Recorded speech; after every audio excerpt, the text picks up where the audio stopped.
Hey, everybody, and welcome back to the Neurodiverging podcast. My name is Danielle Sullivan, and I am your host. Today, we are talking to Jaime A. Heidel, the articulate autistic, all about communication gaps between neurodivergent folks, especially autistic folks, and neurotypical folks, and how this can create trauma for the neurodivergent people who are being consistently invalidated, whether purposefully or accidentally, by neurotypical communication norms in their life. Jaime has written an excellent book, What Did I Do Wrong? An accessible guide to preventing traumatic misunderstandings between you and your autistic loved one. As a late diagnosed autistic ADHD person, this question, what did I do wrong, was the theme of Jaime Heidel's childhood, teens, and young adult life. She lived in a world where she would be having what she believed to be ordinary social interactions one minute, and then the next she was being yelled at and called rude, selfish, attention seeking, etc., out of seemingly nowhere. Yet, when she asked for explanations, the neurotypical people around her would not provide them. So Jaime grew into an adult who remained unable to connect the sudden and often frightening emotional reactions of others to her words or behavior. And now she has complex PTSD. Jaime created this guide that we're going to talk about today to help the future generation of autistic people avoid this unnecessary trauma while helping neurotypical people get their emotional needs met as well. What Did I Do Wrong helps you decode commonly misunderstood autistic traits at a glance so you and the autistic person in your life can start communicating more effectively with each other right away. Whether you're a non autistic parent, partner, teacher, or friend, or you're an autistic person who needs the allistic person in your life to better understand you, this book is for you. And I'm very happy to be offering a giveaway. Go to neurodiverging.com/wrong to be entered to win a paperback copy of Jaime A. Heidel's What Did I Do Wrong? Today, we are talking all about this book and all of the rich complexity of communication that it covers. Before we get into that, I do want to thank my patrons over at patreon.com/neurodiverging for supporting this podcast and making this possible to do. If you're interested in becoming a patron, getting ad-free podcast episodes, working on communication, which we do pretty often in the group coaching tier, joining our parent affinity group, or anything else, please check us out at patreon.com/neurodiverging. Let's get into this interview with Jaime. Yeah, I'm ready. Welcome, Jaime, to the Neurodiverging podcast. I'm so excited to talk to you today. Thank you so much for coming on. Thank you so much for having me, Danielle. I really appreciate it. Would you just mind telling people in your own words what you do and what you've been working on lately? My name is Jaime. I go by the Articulate Autistic, and I started out on social media exclusively. So I started just writing discussion questions, and I noticed that people were responding to them. And I wasn't really doing it as a stream of consciousness, like, oh, I'm just going to write it for myself. I figured somebody would relate. But it turns out lots and lots and lots of people related. And I'm like, okay, maybe I should look into doing this, like really doing this. And I started my Instagram page and I also started my website, thearticulateautistic.com. Although if you go there, it's pretty derelict because I haven't updated it in quite some time. Mhm. But I've been focused on social media. So I do discussion questions on Instagram. And I also just started a TikTok, and that's been going okay, but I'm still getting used to it. But I'm a writer first and foremost, so it's a little hard for me to be on camera, but I work on it. I actually used to have a YouTube series a long time ago called Why Autistic People Do That, and then I just wasn't able to keep up with it. But that's pretty much what I do is I start discussion questions to get people thinking about maybe their own traits, their own behaviors, their own experiences if they're neurodivergent. And then for neurotypical people or allistic people to look at these experiences and realize that it's not just their loved one who's experiencing them, it's other people as well. And that kind of gives validation on both sides. I released my book last September. It's called What Did I Do Wrong? An accessible guide to preventing traumatic misunderstandings between you and your autistic loved one. And I wrote that because basically my entire life could be summed up in that one question. What did I do wrong? Mhm. And I sort of took it from my life experience and also all of the curation of content and answers and things that people talked about, the neurodivergent community talked about on my page and on my Instagram, and people had sent me comments. I'm also on LinkedIn, and just kind of getting all of these life experiences from other people and that were validating my experiences. And I came up with like about 60 common misunderstandings, and I know there's more. And I wrote down basically, it's just a page each. So it's a quick guide where it's like, here's the autistic trait. If you're neurotypical or holistic, here's what you think is happening or how your brain would translate that. And here's what's happening for the autistic person. And sometimes there's a huge disconnect between what's happening. So the autistic person will do or say something that they see one way, and the neurotypical person will see it in a completely different way, and they react to what they think has been said or think has been intended. And the autistic person is shocked and confused. And if this goes on long enough and it happens over years or decades, they become traumatized. I, for one, have complex PTSD, and I know a lot of autistic people who do. So that's my goal in writing that book, was to prevent or try to prevent trauma for the next generation of autistic people. One of the things I really liked when I bought your book, I was sort of expecting a more traditionally like chaptered book with, here's a theme and here's like, many pages on the theme. And I really liked how practical the book is. Like you said, it's, here's a common situation and here's a 1-page debrief on it.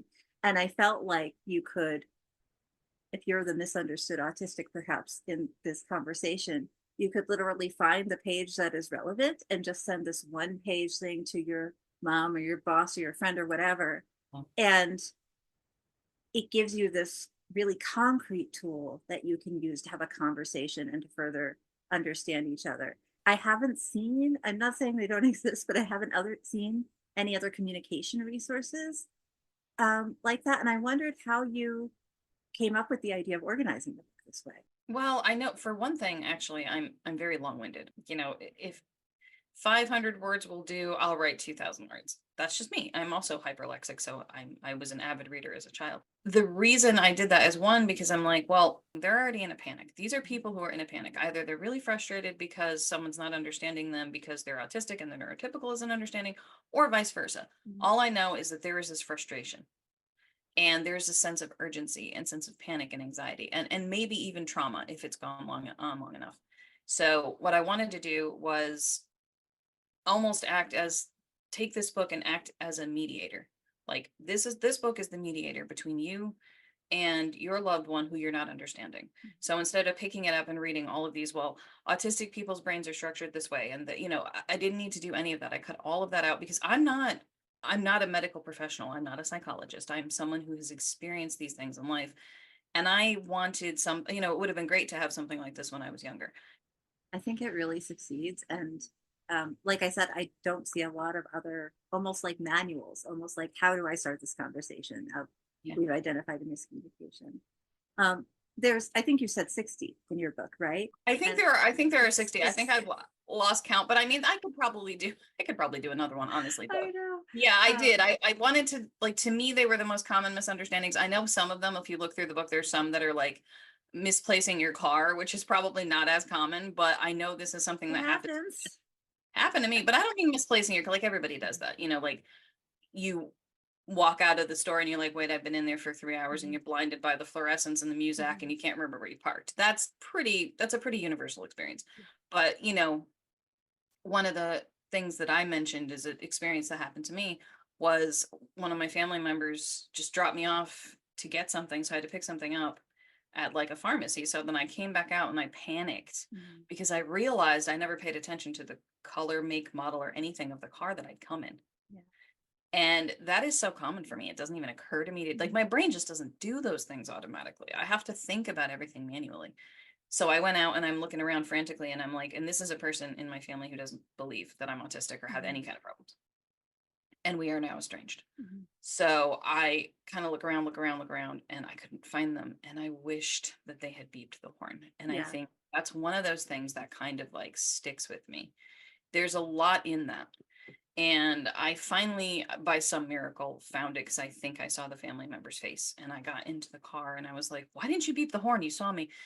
And the family member was like, I wondered what you were doing, almost like, I wonder what game you were playing now. Since that affected me the way it did, I wanted to think to myself, okay, well, what happens if this happens to other people? It's significant enough that I don't think it's just an isolated experience, and maybe someone else has experienced that. They drop maybe their spouse off somewhere or their child somewhere, and they're looking around and they can't find the car when it should be, it should be obvious where who what car it is you came in, but you just don't, that's not how your brain isn't picking up on that. Mhm. So then suddenly you panic and you're looking around and the person thinks you're messing with them so they don't help you. And I want to be like, no, help them. Yeah. The feeling of complete panic when I walked out there is something I don't want other people to experience. I mean, I know it sounds trivial because Yeah. as soon as I started showing my actual autistic traits and not masking is when I would get in trouble, Hmm. is when things would become problematic. Yeah. So my panic wasn't like,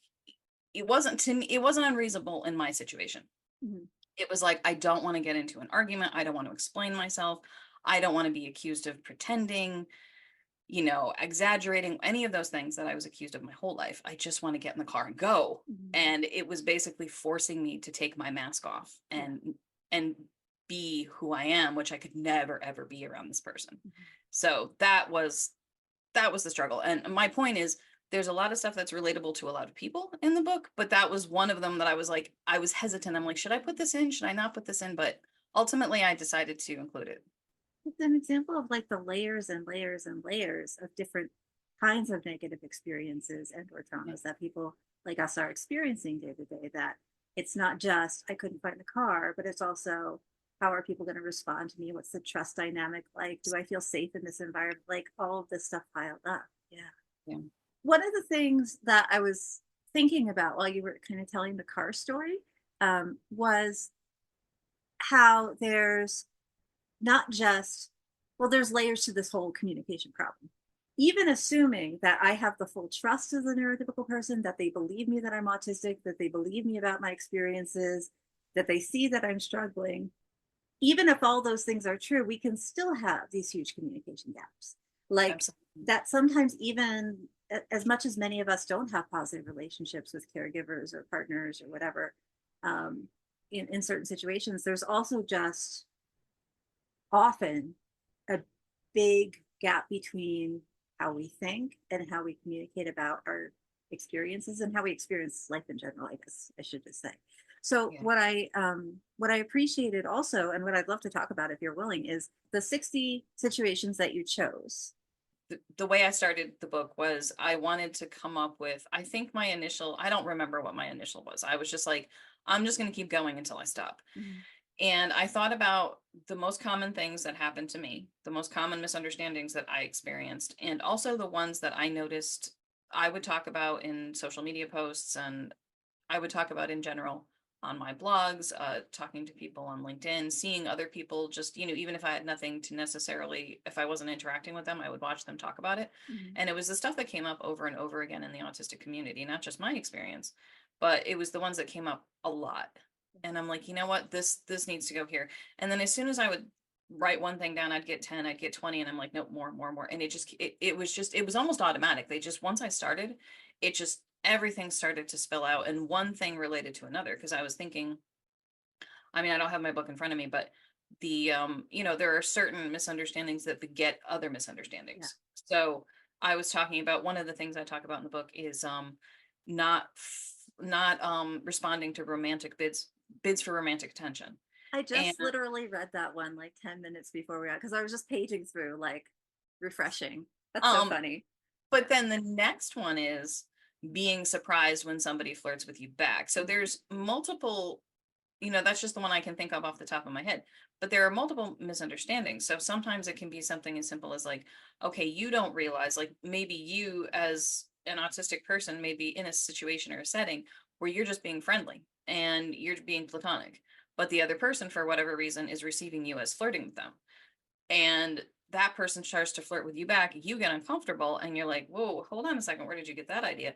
And apparently, according to neurotypical social signals, you were putting out signals that they would interpret as flirting. Mhm. So when you reject them, they think you're messing with their head. Mhm. they think, oh, well, you were doing this and now you're, it's not like, you don't owe anybody a date or anything. But I think that they're misreading you so badly they get embarrassed, because then they put themselves out there and ask you out and you're like, where did you get that idea? And they think, oh, you're just messing with my head. And also, like, if you're in a relationship, I've had this happen to me. If you're in a relationship and that person is, you know, flirting with you or trying to be romantic with you, and it is just going right over your head. You have no idea that they're doing anything. So they think you're rejecting them, and you think they're just totally not interested. Mm-hmm. It's like, well, you never indicate that you want to be romantic with me or intimate with me. You show me no indication. And then they're like, I've been showing you indication for a week. And I'm like, Mm-hmm. I don't see anything. Yeah. Yeah. I wasn't ignoring you. I wasn't rejecting you. I wasn't messing with your head. I just really didn't notice. Mm-hmm. And that's, because my idea of flirting and the kind of thing that I would find attractive is, I'm not picking up what you're putting down. That's the best way to put it. I'm just not. So you may see it as I'm ignoring you, but what I'm really just not getting it. And the theme of ignoring went throughout the books. There are tons of situations where the thought that the autistic person is ignoring me, this person's ignoring me when I ask them to do chores. This person's ignoring me when I say this or that. And it's like, they're not ignoring you. And it's so, so important. And I say this so often, and I will say it again until my dying day. Autistic people are not ignoring you. I'm not saying that we can't, or that your autistic loved one isn't ever ignoring you, but ignoring implies a purposeful act. It implies, I see you, I understand what you're doing, and I'm walking away anyway. Mm-hmm. Whereas for a lot of autistic people, the neurotypical people are communicating with them, and it's not in the same neurological language. So the autistic person's not picking up on it. Mm-hmm. So it's not a choice to like, oh, I don't want to talk to you, or I'm not going to acknowledge you. I know what facial expression you're making, or I know what that sigh means, and I'm just choosing to ignore it. No. Yeah. And I think that's where a lot of the miscommunications happen, because it's not just when two people verbally communicate that these misunderstandings happen. These misunderstandings happen when a word hasn't even been exchanged. Then the autistic person, who's just minding their own business and doing their own thing, starts getting yelled at, and they haven't even spoken. And that is so jarring. And when it happens to you throughout your whole life, it's a really good recipe to develop post-traumatic stress disorder. Oh yeah. Yeah. As somebody who works with a lot of late identified autistic clients, we see a lot of people come in with countless communication disasters in their background. And also they've developed not only something like PTSD or CPTSD, but also like rejection sensitivity and, sometimes demand avoidance and all these other things get, whether they come from it or whatever, but they're exacerbated by this fear of not being understood, this fear of not being seen, this fear of not being taken for who they are. And so, and communication is kind of at the root of a lot of that, like being able to say something or communicate physically or whatever and be seen for what you mean, as opposed to what the other person thinks. So, which actually delves into the how I started the book. One of the things that I think was the most important thing to start the book with was how you see us versus how we really are. I start out with that. It's like, you are misunderstanding everything. And I know that sounds like a really broad statement, but we don't receive proper mirroring from people. So when a child is developing, they're with their parents, their siblings, their immediate family, and they have an emotional reaction or they do something and their family mirrors it back, and they're like, oh, they respond accordingly if they're both neurotypical or if they're both neurodivergent. Yeah. When you have a neurodivergent and a neurotypical, that's when the person can do ABC, but you respond to them as though they said XYZ. And that's where that disconnect comes in. So you don't get mirroring. You just get this constant feeling of rejection. Like, or the person will say something to you in response to something you didn't even mean. Like, if you said something like, would you like a cup of coffee? And the person said, I think sharks are cute. Yeah. I don't know why I said that, but seriously, it's, I know it can be funny to hear it that way, but it's like, No, I said I want a cup of coffee. I know I said I think sharks are cute. No, coffee. Would you like a cup of coffee? Yeah, sharks are cute. Why are you arguing with me? You Mm-hmm. know what I mean? It's Yeah. that's Yeah. what happens. We're trying to say one thing and they're getting another, and the disconnect, there's like this wall. It's almost like this brick wall between you. And then you get into an argument and you're like, I just asked if you wanted a cup of coffee. Why are we arguing? Why am I crying? Why am I on the Mhm. floor melting down? And why did you walk out the door and slam it? Yeah. There's no understanding of what just happened. So Mhm. again, what did I do wrong? Because both of you are probably thinking that. It's not just the autistic person. The neurotypical person's probably out there going, I have no idea what this person's talking about. Mhm. And it's because you're speaking basically two different languages. Yeah. I often think of it, or when I'm talking to clients, as the neurotypicals have a dialect. Mhm. And as autistics, we have our own dialect, but we're Yeah. also supposed to learn the like mainstream one. Yeah. And some of us are kind of okay at it, and some of Mhm. us will always struggle to pass, and should we have to, there's a whole nother conversation, but Oh, like I mean, yeah, I mean, that. we may be able to pass, but even if we can, it's so mentally exhausting. Exactly. And so one of the things I heard in your book, or I saw in your book, and also I work a lot with clients on, is this idea that some of the burden of communication needs to shift from being Yeah. something neurodivergent people need to do to make neurotypicals understand us, and be more of a two-way street of we both Yes. need to learn each other's languages. Yeah. Absolutely. Do you have any other ideas for like mindset shifts a neurotypical person can make when they're having a lot of communication issues with their loved one? Yes, but sometimes that can be a little difficult Mhm. because yes, you can shift your mindset.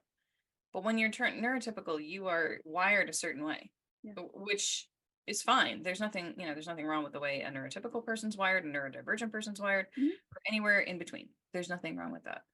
I think if it's not a mindset change, I think what neurotypical people need to do more than anything, if they have an autistic loved one, is to be open minded and to also realize that most of the time, the autistic person is saying what they mean and meaning what they say. There's not a whole lot of subtext. And I think that neurotypical people look for subtext. They don't pay attention to the words. They look for body language indicators or facial expression indicators. And sometimes, oftentimes, the facial expression or body language is not going to match the words, which I know is confusing for neurotypical people. I completely understand that. But I think that the mindset shift is I need to listen to the words. I need to take them literally and believe them. I would say, and I've said this many, many times, the best thing you can do with your autistic loved one is believe them. It may not be your experience. It may seem like it's impossible that, a tag on a shirt can hurt that much and they have to rip the shirt off, or that the sound of your autistic loved one can hear the sound of the fluorescent light, or your perfume is too strong when you just put a dab on it. And it can feel like a personal rejection of you if you're neurotypical. But that's not what's happening. It's almost like you have to realize or try to realize that your autistic loved one's sensory system is often in fight or flight.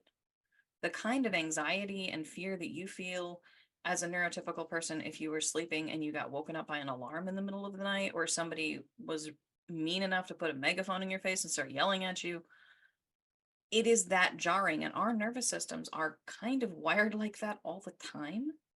So we already have a very low threshold for, anything extra.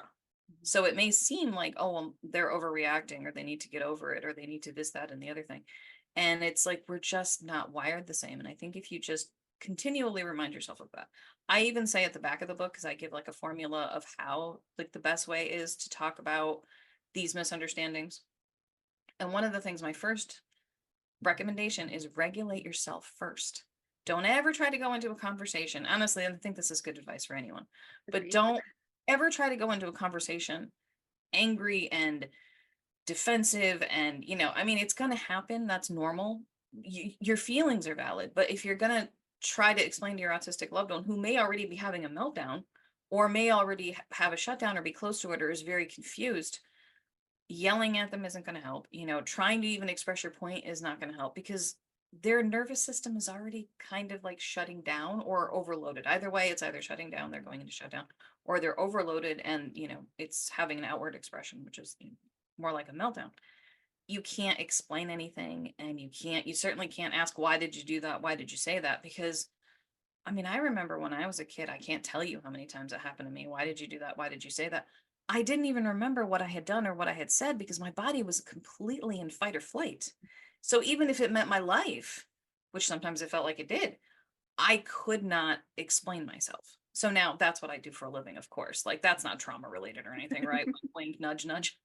But I think that I know it sounds like I said a lot of words because that's what I do, but just if I can boil it down, believe your autistic loved one, take them seriously, even if you think that there's no way. Just remember their brain is different from yours. And when you get upset, that's normal, that's valid, there's nothing wrong with that. Take some time to regulate your emotions first, get them back down to baseline, and then approach your autistic loved one with your concerns. And please make sure that your autistic loved one is also in a space to receive, because even if you've calmed down, they may not have yet. So trying to have a conversation with them when they're still in meltdown or shutdown, their nervous system is fried. Mm-hmm. So give it time, and then you can sit down and have a conversation. And I do have a formula in my book. It doesn't work for everybody, but it's a good jumping off point to say, okay, here's what you did, or here's how I received it. This is what I need and want. And it kind of explains in pretty simple terms the formula to address these issues with your autistic loved one without scaring them even more or traumatizing them even more. And maybe starting a dialogue and being able to get your needs met as well, because that's important. It is. It is. When I was growing up, we also had a lot of these misunderstandings in our family, especially between me and one of my parents, who are probably slightly too similar, Yeah, but got I triggered know that by feeling. similar things, or got Yeah. triggered by different things. And so we passed each other a lot. And I found that once we'd done the work to start to be able to hear each other, we sort of just built up our relationship from there, because it Yeah. was a lot of work to change the pattern. But now it's like, well, I'm more relaxed entering a potentially difficult conversation with them because I know from the past that we have had successful communication. So the more I just want to say, I guess, for people who are struggling a lot right now, that the more you do it, assuming a conversation partner who's trying with you, the easier it gets and the more regulated you end up post conversation, even if it was highly dysregulated before, because you start to trust in the process. And Yeah, and that's important. That's the basis of building yeah.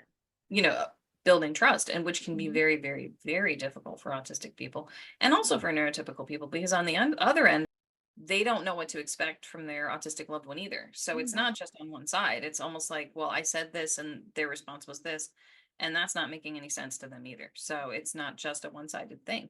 And I think that the book helps to address both sides, where it's like, okay, if you explain this way, you may find that the autistic person's like, okay, hold on a second. And this can take time, because a lot of times when you are at the point where you are consulting a psychologist, consulting a therapist, buying stacks of books, pouring through all this information, you are already frazzled. You are Mm-hmm. already at the breaking point. So chances are your relationship with your autistic loved one's not that great. And that's okay, because it can be repaired and it can be fixed. So I think that that's part of it too, where it's like, you have to build up that trust and that communication. So having constant miscommunication with each other over and over again has caused trust to be lost on both sides, because you just never know what to expect, and you've got that walking on eggshells thing. So I think some people may go into it thinking, oh, if I read this book, I buy this book, and I just do this one thing, that it'll be fine. No, it's going to take a long time to rebuild trust on both sides. You have to have a lot of patience too, and you have to be willing to take the time to kind of shift that mindset of, this person's attacking me, and that goes on both sides. This person's attacking me, to, we are misunderstanding each other, and how can we fix this?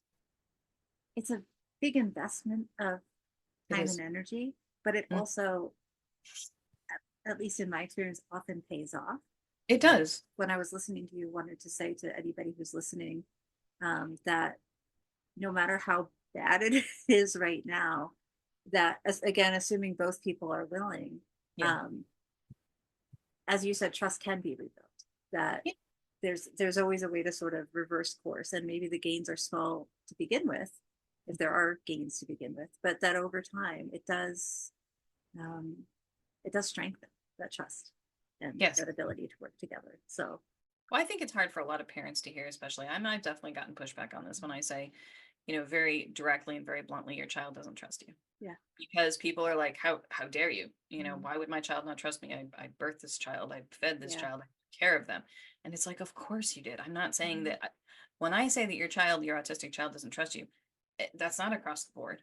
And it doesn't mean that every single solitary person on Mhm. earth is experiencing this if they have an autistic loved one. But if they are experiencing these miscommunications all the time, that can lead to mistrust. Mhm. And if I say that, it gets their attention and they're like, wait a second. Sometimes it gets them angry and defensive, Yeah. but then that's exactly what I'm trying to prevent. It's like, Mhm. I'm telling you because you want to know the answer. You want to know, why is this happening? Why is my child so dysregulated? Mhm. And it's because they don't know what you're going to say next or what you're going to do Mhm. next. They can't anticipate it any more than you Mhm. can anticipate them. So that trust has been lost. And if you can say, okay, just kind of take your pride out of it for a second, take your ego out of it for a second. Okay, my child doesn't trust me. That's terrible. Mhm. Now what do I do to fix it? Mhm. If you can just get to that point, now what do I do to fix it? You can acknowledge it and move on to fixing it. You will be so much better off and the Yes. process will be so much easier. It's hard, it's a hard pill to swallow, but the process will be so much easier if you can do that. I agree with you so strongly. And I also think if you can start it at 5, you'll be better off at 12. If you start it at 24, you'll be better off by 35. Like it doesn't matter what age your person is, right? I know we're Yeah. talking about parents, but even if you have a young adult, you have a friend, you have a grandmother, it's still there's always still time to fix it if you both want to. Yeah. Um, and but it does involve this kind of shift of seeing, well, it's not their fault and it's not my fault. It is a Yeah. translation error, right? And we need Absolutely. to And that retranslate is this. what it is. It really, if you Yeah. think about it and it's hard to take emotion out of it. Of course it is. Oh, yeah. It really is. It's a translation error. It's just, that's all it is. That's all it boils down to. Unfortunately, it causes a lot of problems, Mhm. but that is all it boils down to. It's not anybody's trying to hurt the other person. It's just you're speaking different languages. If you are a parent and you have an autistic child, if you don't try to repair it now, what will probably end up happening is that they will become adults and go no contact with you. Yep. Yep. Yep. Yep. Because I am an adult who had absolutely no choice but to go no contact with most of my family because I tried and tried and tried for literal decades to explain myself. And it ultimately didn't work. And before I ever wrote my book, I sent books, I sent articles, I sent, and it was like it just hit a brick wall and slid off. And eventually I could not keep doing that anymore. I couldn't keep trying because I was the one putting in all the effort. And I had to stop and I sort of had to take all that energy and attention and become the articulate autistic and become the writer and the advocate that I am. So in some ways it shaped me and I'm able to help others. But I would hate to think that, you know, you're a parent with like say a 5, 8, 12 even year old and the misunderstandings are so bad and the fights and the arguments are so bad and it's so uncomfortable on both sides that if your autistic loved one is able to live independently, they will move out and never speak to you again. And that's because of trauma. That's really what it boils down to. It's because of trauma. The person just doesn't feel safe. So the quicker you're able to provide that sense of safety and experience a mutual sense of safety, the better a chance that you're going to have a lifelong relationship with that person instead of having them just kind of disappear out of your life. The number of clients I have who have chosen to become estranged or cut off or in whatever language or parlance you want to use, their parents, other their brothers, their sisters, other forms of family, because they didn't feel heard and they didn't feel safe. I I can't count. It's got to be like 85%, which is way too high. and that's a self-selecting group. But it's still, I think it points to the fact that this is a huge issue, that it breaks families, that it breaks relationships in a way that most of us don't want. No one asks I for that. definitely didn't want Yeah. it. I think that my family thinks I did. I do. And Mhm. that I'm just, I mean, I've heard it all, selfish and uncaring and all this other stuff. And I'm like, first of all, exit the people's exhibit A. You're literally showing me why I can't be around you. Mhm. But this is not this is not easy. Mhm. This is not a decision that I made lightly. It was very painful and it still remains painful, even though it's the best thing for me. It's very isolating and it remains very painful. And it has gotten ugly. And I avoid it as much as I can because it's the only thing I can do to keep myself safe. I have no other options. I've exhausted all other options. But I don't want your children to go through that and to be estranged from you and to be told, you can't even come to my funeral, which is what I've been told. I don't want that. I am a very traumatized person. And what I want more than anything is for everything I've gone through to have a purpose and a reason. And if it can help the next generation of people not experience what I did, then it's 100% worth it. We're kind of at time, and I don't want to take advantage of your schedule. Is there anything that I didn't ask you or that you didn't get to highlight? Actually, you know what? Why Mhm. don't I ask you a question? Okay. You read through the book, correct? Yes. Was there anything in the book that you read or that you either were surprised by or you really, really resonate? Was there any one particular page or pages that you were like, oh my God, no one's ever talked about this before? It really stuck out to you. Because now I'm a parent and I'm running the household, and I would say that my kids and I have pretty good communication, and my communication with my partners is pretty good. But like I said, we were talking about when I was a child, Mm-hmm. I one of my parents was pretty good about hearing me, um, as best as they could have possibly been, considering it was the 80s and no one knew anything about like Same. people Yeah, like me. exactly. Yeah. But one of them I felt like really didn't hear me. And so a lot of what you wrote sort of made me remember things that I would say had gone wrong in the past. Yeah. And my memory, I also just have to say for people who are, for you and for people who are new listeners, my episodic memory is not strong. So Mm. like I'll get a sensory input that will spike a memory, but I can't Yeah. always be like, when I was 12, this was what was happening. There's so this is on page 48 for those who are who are looking along. Appearing to have little or no emotional response to gifts. I That remember that was one. such a big, big I one. remember getting explicit training from one of my parents, like in a very honestly, the best way they could have done it, given. I So mean, yeah, honestly, why not, right? they followed your rubric kind of really well, but they noticed this as an issue, and I got kind of explicit politeness norm training on this is how you respond when someone gives you a gift you don't like. This is how you respond when someone gives you a gift you do like. This is how you and it was really helpful to me as a kid. Like I was like, okay, I just want to know what people are expecting from me, because then whatever my private feelings are, we can Mhm. go fix it. Like we can return the thing, we can give it away, Right, we can right. whatever. Or I can, express sort of neurotypical joy at being given a thing that I do Yeah. actually really like. Um, but I know I've also had to kind of give that explicit training to my kids, though we try not to mask very hard. Sometimes there are just places where Yeah. when you smile, we're gonna just need to smile for like 2 seconds here. Just Socks, yes, thanks. thanks, you know. Um, and then you can go do whatever you want, right? But Yeah. that one, and I know it's really small, and there are some like much bigger, Honestly, that is more broader common than topics you in think. here. It is so relatable Yeah, that when I I posted, loved it. I loved I it. made a post on Instagram kind of Mhm. as a tongue-in-cheek sort of sarcastic Yeah. thing that I basically made a meme with a guy, picture of a guy opening a present. It's like, this holiday season, offend your whole family in one go by not responding as expected to gifts. Yeah.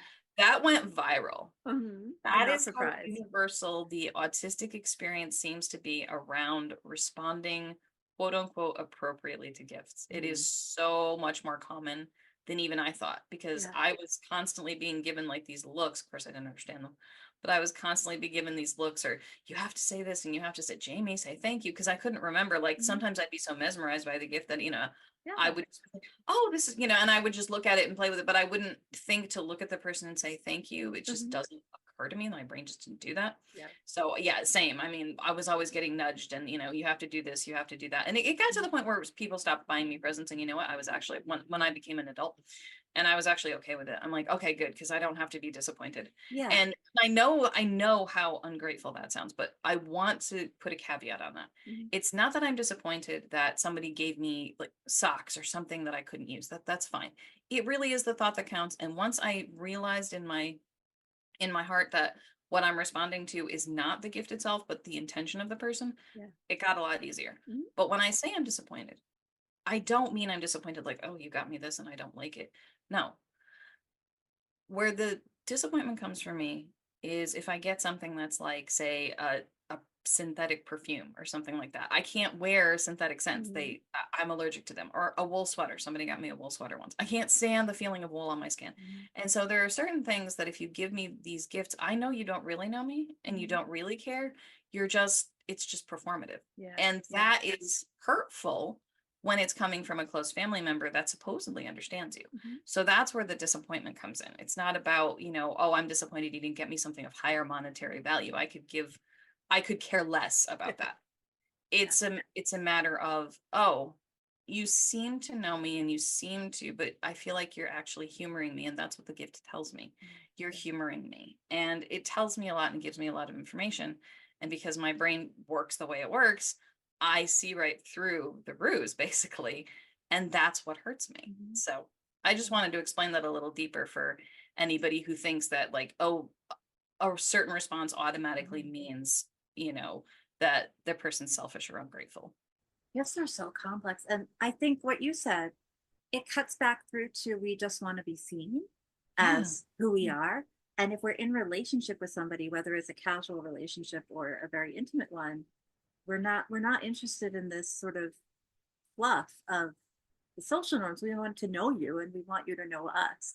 And Yeah. when the gift doesn't match what we think of that into whatever that level of intimacy is, it can feel very much like, I was going to say betrayal, which sounds very Kind of, intense, but but you're it's not kind of wrong. like It's that. it's disappointing Yeah. because Yeah. it's not Disappointing. because you expected a diamond ring and got No. what that it's not like Yeah. that. It's that like it's kind of like confirmation that, oh, you really don't know me. Okay. You really Yeah. weren't listening this whole time. You said you were, you said you understood. Oh yeah, no, I understand. No. Yeah. But then if you understand, and I've told you this many times, how is this what's in here? Yeah. And that's, and then you can't, because of the social norms, you can't question it. I remember getting really, really mad one year, and I not my proudest moment, but I was in my early 20s, and I had finally had enough, and I got a gift of like, I got this little purse, and I have chronic shoulder pain. I've had chronic shoulder pain since I was in my 20s because of a car accident.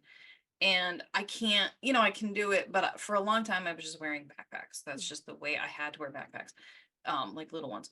So when this person got me a purse, and it was just, there was something, I was just so fed up, and this probably wasn't the best time for me, but it had been building, like I had, this person had given me, like, again, synthetic perfumes or wool sweaters or all things I couldn't possibly use. And then I got this purse after having just told this person, hey, you know what, I have this chronic shoulder pain, and they'd seen me in a backpack and everything else. And it was just like, here's this thing. And I just snapped. And I do still, it's been over 20 years and I still feel bad, but I was just like, you know what? You don't actually know me. I can't deal with this. And I was so mad. I just walked outside, and I was just like, and after that, it was like, okay, we're not getting Jamie presents anymore. And Jamie was fine with that. Yeah. Yeah. And it's unfortunate, but it's like, I thought, especially this particular person, I was like, I thought you really understood me. You keep giving me these gifts that tell me you absolutely don't. And it's just like, it's kind of like, it's a slow kind of destruction of the relationship, even though it's so hard to explain. There's No, I so think much you're making a nuance lot of to it. sense. So I'm sure plenty of people will be able to relate, Oh but yeah. I also think plenty of people, I could explain myself until I'm blue in the face. Hey, it's not going to matter. It's going to sound offensive anyway. You just have to accept that. Yeah. I think there's just a lot built into, especially American culture around gifts that makes it, again, even more layered and complex, especially when we're trying to build trust and trying to build communication. And there's all this subtext, like you were talking about earlier, in gifts that can be really complex and hard to understand. So, Yeah. Anyway, that was the one that I specifically remember. There were a bunch of them, but that's one that, just looking over it now, I I remember kind of clicking on when I originally read it. For people who are interested in the book or who just like want to get to know more of your writing and your social media work, would you be able to let us know where we can find you? Sure, you can find the book on Amazon. It's available for paperback and Kindle, and you can find me on Instagram at The Articulate Autistic, and also on TikTok at The Articulate Autistic. And you can also find me on LinkedIn. You just have to look me up by my full name, which is Jaime A. Heidel. Now we'll link all the social links down below for people, and I hope you will support Jamie's work. Go follow her. Thanks for being here, Jamie. Thank you for having me. I very much appreciate it. Anything? Thank you so much for joining us on the Neurodiverging podcast today. I hope it was helpful for you. If you're interested in Jamie's book, please go to the links below and grab it on Bookshop, Amazon, or from your local bookstore. Or again, you can win a copy from Neurodiverging by just going to neurodiverging.com/wrong and putting yourself on our email list. Entries will be gathered between now and ending on July 31st, and we'll pull a winner at that time and let you know who it was and announce it. Good luck to everybody who enters, and thank you for your participation and support. And thank you again also to my patrons at patreon.com/neurodiverging for supporting this podcast and all of Neurodiverging Coaching's other work, being a sliding scale coaching organization. We really, really appreciate it, and so do the folks we help. If you're interested in becoming a patron and supporting this work, please check us out at patreon.com. Show notes down below at neurodiverging.com. And please remember, we're all in this together. Would you be able to let us know where we should? Let me try again. Would you be No, able? It just didn't even. It just didn't even go. Okay, it didn't even. Would you be?